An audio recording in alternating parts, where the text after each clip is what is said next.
Hey guys, while working on my next video, I find some time in between to pull out one of my speed drawings on Procreate and do a little talk over it. Well, I'm quite new to Procreate to be honest, and for the longest time in my life, I've been just using a pencil and a paper, sometimes with an eraser as well. Well, these are the things that I started off with and I've been more or less comfortable about it. So when I have this new iPad and Apple Pencil as well, it's probably time for me to try out these digital drawings. So I've been reminiscing over how I used to draw a lot more before my career branched into coaching and problem solving. Back then, drawing and illustrating was like my bread and butter, and it also was one of the very few things I remembered loving to do while growing up. In this video, I'm not going to be focusing on any specific drawing techniques or features of this app I use because you probably already know it.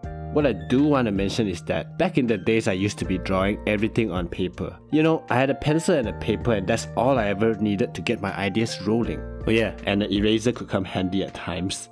Anyway, nowadays I've been trying to draw on the iPad and attempting to draw myself digitally. So I don't think I'm very good at this yet, but of course I hope to be better. Drawing is one of the things where you don't really lose it even if you haven't done it for quite some time. Like for me, it's been a really long time since I last drew for work, and every now and then it's those random sketches and doodles when I'm thinking of a big idea or when it's raining and I don't have anything better to do. So when I attempted to do this portrait again, I kind of noticed my technique was kind of rusty and out of shape. You could compare this to like constantly working out and suddenly stopping for a year or two, and when you go back, you're literally amused at how you can't even lift the lightest of weights. So the body is an amazing thing, I must admit, and also a forgetful pal of yours. In this case, while doing these sketches, as you can see, I'm really not so used to it. The fact that it is on an iPad and digitally, it still doesn't give you the feeling of pencil on paper, and yeah, it's pretty new to me. But hey, you gotta tell yourself there's nothing I can do, there's nothing you can do, and I'm gonna conquer this. I've got this. Spoiler alert, I don't got this. Another important thing I noticed not many people realize is that every artist or illustrator has their own unique style, and they're good in some things while not good in others. For me, I'm usually never good at hands or fingers, so you can see from most of my characters and animations that my style is more cartoony, using rounded limbs to make them look not so awkward and so on. But then again, that's just my unique style of drawing my characters. It's important to realize art is meant to be appreciated, although not everyone tends to agree on that. You've probably heard of art or drawing is subjective and everyone sees your stuff differently.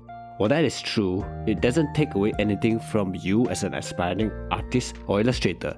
The point is, you draw because you love it and that is your way of expressing your imagination. People love that.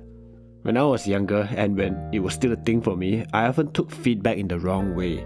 When I shared my works to my friends and colleagues, or even when posting them online in forums and stuff, I had this fear that people wouldn't like it or would critique it in the way that would really affect me. Not gonna lie, these fears could be discouraging for those who have just started out in their drawing careers. Over time, I got to realize that you absolutely have to take feedback for what it really is. No matter good or bad, it's these views of others that help you grow, because responses are often better than silence, for the better or worse. I remember doing a whole lot of character illustrations some 10 years back and then posting them on DeviantArt just for people to feedback and critique, and I was so worried and so afraid that people would give me negative comments that even before anything, I kind of took them down. I just deleted them straight away. I mean, I was my own enemy. So one of the things that I gotta tell all aspiring artists is you gotta conquer the person in the mirror. That is probably one of the biggest obstacle or challenges that anyone might have when starting off their drawing careers. Also, a lot of the work that you're doing right now is going to pay dividends later. Don't get discouraged even if you feel that you're not great or you can't seem to draw like what you reference or imagine. It's all part of learning and getting better and doing good work. Chances are you took interest in drawing and writing in the first place, so really focus on that and that alone.